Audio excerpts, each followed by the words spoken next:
Apa yang terjadi pada cinta setelah pernikahan? Ya, ini adalah bahasan dari bab pertama dari bukunya 5 Bahasa Kasih oleh Gary Chapman. Kamu penasaran mengenai isi bahasan dari buku ini? Aku juga sejujurnya penasaran. Dan tapi jangan lupa untuk subscribe dulu channel dari Rumah Tangga karena kita akan bahas satu persatu mengenai isi buku ini. Let's get started. Apa yang terjadi pada cinta setelah pernikahan? Pada ketinggian 30.000 kaki di suatu tempat antara Buffalo dan Dallas, ia memasukkan majalahnya ke dalam kantong tempat duduknya, berpaling ke arah saya dan bertanya, "Anda bekerja apa?" Saya mengadakan konseling mengenai pernikahan dan memimpin seminar-seminar yang bertujuan menyemarakan perkawinan.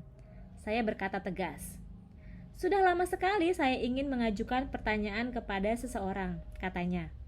"Apa terjadi pada cinta setelah kita menikah?" Membuang harapan saya untuk bisa tidur-tidur ayam, saya bertanya, "Maksud Anda apa?" "Ya," katanya, "saya sudah menikah 3 kali dan setiap kali keadaan mengasyikkan sebelum kami menikah. Tetapi entah kenapa setelah perkawinan keadaan itu berantakan. Semua cinta yang saya rasa saya kandung baginya dan cinta yang nampaknya ia haturkan kepada saya menguap. Saya orang yang cukup intelijen. Saya menjalankan usaha yang sukses, tetapi saya tidak mengerti apa yang telah terjadi." "Berapa lama Anda menikah?" saya bertanya. "Yang pertama bertahan kurang lebih 10 tahun. Yang kedua kami menikah selama 3 tahun. Dan yang terakhir hampir 6 tahun.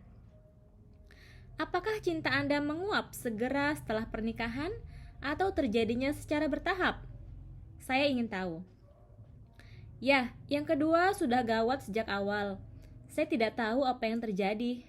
Saya sungguh pikir bahwa kami saling mencinta. Tetapi bulan madu merupakan petaka dan kami tidak pernah pulih. Kami hanya berkencan selama 6 bulan. Kisah cinta gerak cepat, sungguh menggairahkan. Tetapi setelah perkawinan, keadaan menjadi medan perang sejak awal. Di pernikahan saya yang pertama, kami melalui 3 atau 4 tahun membahagiakan sebelum bayi tiba.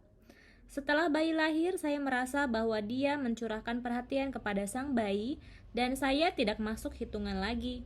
Seakan tujuan satu-satunya dalam hidupnya adalah mendapat bayi dan setelah bayi itu, ia tidak memerlukan saya lagi." "Apa Anda memberitahu dia?" saya bertanya. "Oh iya, saya memberitahu dia.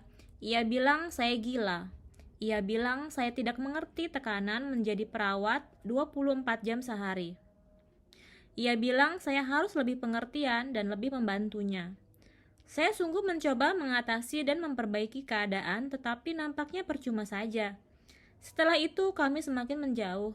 Setelah beberapa waktu tidak ada cinta yang tersisa, hanya kehampaan. Kami berdua setuju bahwa pernikahan itu sudah kandas. Pernikahan saya yang terakhir, saya sungguh berpikir yang satu ini akan berbeda. Saya sudah menduda selama 3 tahun. Kami mengencani satu sama lain selama 2 tahun. Saya sungguh berpikir kami tahu apa yang kami lakukan, dan saya berpikir bahwa barangkali untuk pertama kali saya sungguh tahu apa artinya mencintai seseorang. Dengan tulus saya merasa bahwa ia mencintai saya. Setelah pernikahan, saya kira saya tidak berubah. Saya melanjutkan mengutarakan cinta saya kepadanya seperti sebelum pernikahan. Saya beritahu dia betapa cantiknya dia. Saya memberitahu dia betapa saya mencintainya. Saya beritahu dia betapa saya bangga menjadi suaminya. Tetapi beberapa bulan setelah pernikahan kami, ia mulai mengeluh. Mula-mula mengenai hal-hal sepele, seperti saya tidak mengeluarkan sampah atau tidak menggantung pakaian saya. Kemudian ia meneruskan dengan menyerang perangai saya, memberitahu saya bahwa ia merasa ia tidak bisa mempercayai saya, menuduh saya bahwa saya tidak setia kepadanya. Secara total dia menjadi orang negatif. Sebelum pernikahan ia tidak pernah negatif. Ia merupakan salah satu orang paling positif yang pernah saya jumpa. Itulah salah satu hal yang membuat saya tertarik padanya. Ia tidak pernah mengeluh mengenai apapun. Segala sesuatu yang saya lakukan hebat. Tetapi begitu kami menikah, nampaknya tidak ada sesuatu yang saya mampu lakukan dengan baik. Sungguh, saya tidak tahu apa yang terjadi. Akhirnya, rasa cinta saya terhadapnya pupus, dan saya mulai merasa jijik padanya. Jelas bahwa dia tidak mencintai saya lagi. Kami setuju tidak ada gunanya untuk kami hidup bersama lebih lama, jadi kami berpisah. Itu terjadi 1 tahun yang lalu, jadi pertanyaan saya ialah, apa yang terjadi pada cinta setelah pernikahan? Apa pengalaman saya satu fenomena umum? Apakah itu sebabnya mengapa begitu banyak perceraian terjadi di negeri ini? Saya tidak bisa percaya bahwa hal itu terjadi pada diri saya 3 kali. Dan mereka yang tidak bercerai, apa mereka belajar hidup dengan kekosongan? Atau apa cinta sesungguhnya hidup terus dalam beberapa pernikahan? Jika demikian, bagaimana? Pertanyaan-pertanyaan yang diajukan teman saya yang duduk di tempat duduk 5A merupakan pertanyaan-pertanyaan yang sekarang ini diajukan beribu-ribu pasangan yang menikah dan telah bercerai. Beberapa menanyakan teman-teman, beberapa menanyakan para konselor dan pendeta, dan beberapa menanyakan diri mereka sendiri. Beberapa pertanyaan itu dibungkus dalam bahasa riset psikologis yang hampir tidak bisa dimengerti. Terkadang jawaban-jawaban itu dibungkus humor dan dongeng rakyat. Beberapa lelucon dan kata-kata mutiara berisi kebenaran, tetapi memberi jawab secara demikian sama saja seperti memberi aspirin kepada penderita kanker. Keinginan mendapatkan cinta romantis dalam satu perkawinan sudah tertanam dalam personalitas dan temperamen kita. Hampir setiap majalah menyuguhkan setidaknya satu artikel setiap kali terbit mengenai bagaimana menjaga agar cinta tetap hidup dalam perkawinan. Buku-buku menumpuk di mana-mana mengenai hal ini. Acara bincang-bincang di televisi dan di radio sudah rajin mengupas masalah ini. Menjaga agar cinta tetap hidup dalam perkawinan kita adalah usaha yang serius. Dengan semua buku-buku, majalah, dan bantuan praktis yang ada, mengapa sedikit sekali pasangan yang agaknya bisa menemukan rahasia bagaimana tetap menghidupkan cinta mereka setelah pernikahan? Mengapa satu pasangan bisa menghadiri lokakarya komunikasi, mendengar ide-ide mengasyikkan mengenai bagaimana meningkatkan komunikasi, pulang dan menemukan bahwa mereka sama sekali tidak sanggup menerapkan pola-pola komunikasi yang Saya ulangi lagi. Mengapa satu pasangan bisa menghadiri lokakarya komunikasi, mendengar ide-ide mengasyikkan mengenai bagaimana meningkatkan komunikasi, pulang dan menemukan bahwa mereka sama sekali tidak sanggup menerapkan pola-pola komunikasi yang didemonstrasikan? Mengapa kita membaca artikel majalah mengenai 101 cara mengutarakan cinta kepada pasangan Anda? Memilih 2 atau 3 cara yang kira-kira paling pas buat kita, mencobanya, dan pasangan kita sama sekali seakan tidak menghargai usaha kita. Kami menyerah dan tidak mau mengusik 98 cara lain itu dan kembali menjalankan kehidupan sebagaimana biasa. Kita harus mau mempelajari dasar-dasar bahasa cinta pasangan kita jika kita ingin menjadi komunikator cinta yang efektif. Menjawab pertanyaan-pertanyaan ini adalah tujuan dari buku ini. Bukan berarti bahwa buku-buku dan artikel-artikel yang sudah diterbitkan tidak membantu. Masalahnya ialah bahwa kita mengabaikan satu kenyataan fundamental. Orang berbicara dalam bahasa cinta yang berbeda. Dalam kawasan linguistik ada kelompok bahasa-bahasa besar. Jepang, Cina, Spanyol, Inggris, Portugis, Yunani, Jerman, Prancis, dan sebagainya. Sebagian besar dari kita menjadi besar mempelajari bahasa orang tua dan saudara-saudara kita yang menjadi bahasa utama atau bahasa ibu kita. Kemudian kita akan mempelajari bahasa-bahasa tambahan tetapi biasanya dengan usaha yang lebih besar. Ini menjadi bahasa-bahasa sekunder kita. Kita paling mengerti dan paling fasih berbicara dengan menggunakan bahasa ibu kita. Kita merasa paling nyaman apabila menggunakan bahasa tersebut.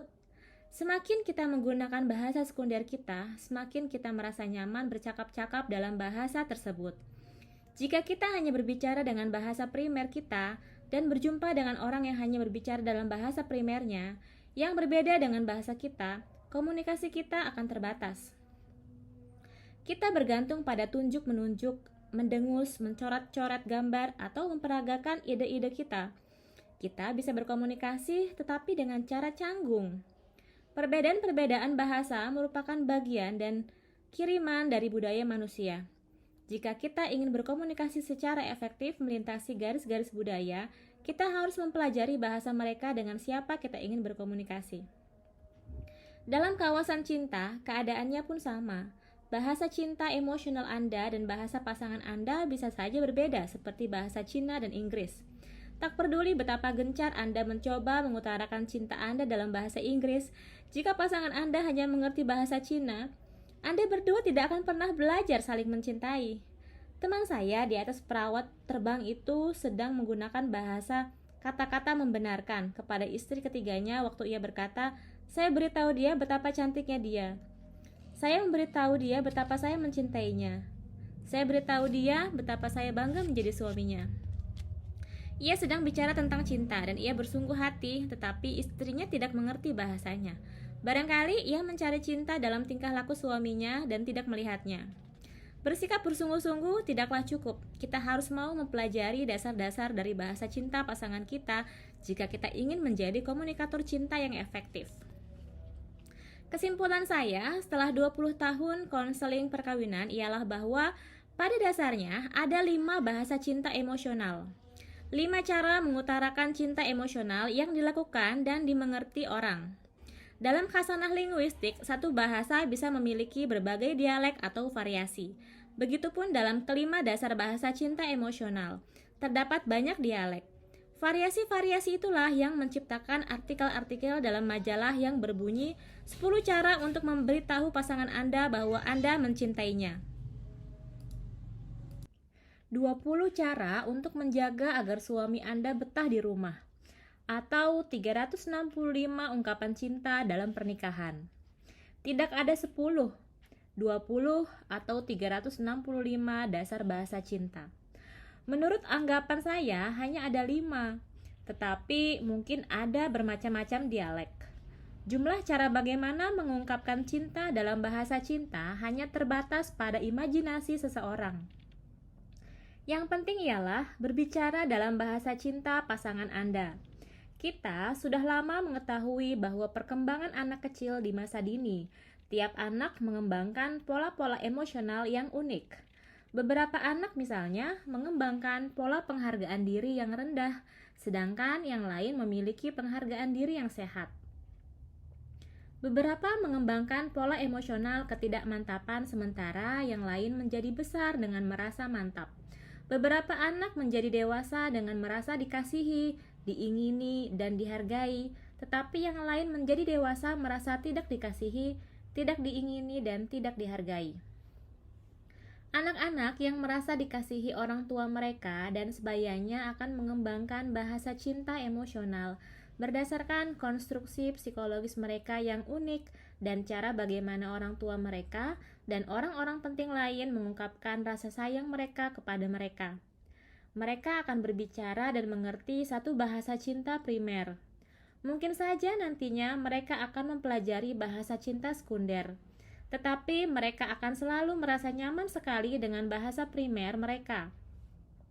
Anak-anak yang merasa tidak disayang orang tua mereka dan sejawat mereka juga akan mengembangkan bahasa cinta primer. Tetapi bahasa itu agak bengkok dalam cara yang sama seperti beberapa anak kecil mempelajari tata bahasa yang salah dan memiliki perbendaharaan kata yang tidak berkembang. Pemrograman buruk seperti itu tidak berarti bahwa mereka tidak bisa menjadi komunikator yang baik. Tetapi artinya mereka harus bekerja lebih keras dan lebih rajin untuk menjadi komunikator yang baik daripada mereka yang memiliki panutan positif. Begitu pula, anak-anak yang menjadi dewasa dengan perasaan cinta emosional yang kurang berkembang juga bisa merasakan dan mengkomunikasikan cinta, tetapi mereka harus berusaha lebih keras dan rajin daripada mereka yang bertumbuh dalam lingkungan dan suasana sehat dan penuh kasih sayang. Jarang sekali suami istri memiliki bahasa cinta emosional primer yang sama. Kita condong menggunakan bahasa cinta primer kita, dan kita menjadi bingung apabila pasangan kita tidak mengerti apa yang kita sampaikan. Kita sedang mengungkapkan cinta kita, tetapi pesan itu tidak tembus karena kita menggunakan apa yang bagi mereka merupakan bahasa asing. Disitulah letak problema mendasar. Dan tujuan buku ini ialah menyuguhkan solusi dan jalan keluar. Itulah sebabnya mengapa saya berani menulis buku lagi mengenai cinta.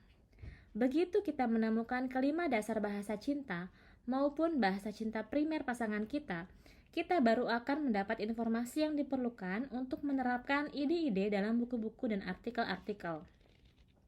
Begitu Anda sudah mengidentifikasikan dan belajar berbicara dalam bahasa cinta primer pasangan Anda, saya percaya bahwa Anda sudah menemukan kunci ke suatu pernikahan panjang dan penuh kasih sayang.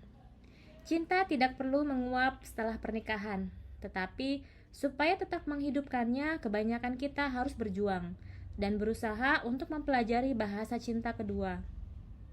Kita tidak bisa bergantung pada bahasa ibu kita jika pasangan kita tidak memahaminya. Jika ingin agar dia merasakan cinta yang kita coba sampaikan, kita harus mengungkapkannya dalam bahasa cinta primernya. Demikianlah teman-teman pembahasan mengenai apa yang terjadi pada cinta setelah pernikahan dalam bukunya 5 Bahasa Kasih oleh Gary Chapman. Dan jangan lupa untuk subscribe channel Diary Rumah Tangga, dan kita akan ketemu lagi di video-video berikutnya. Bye for now.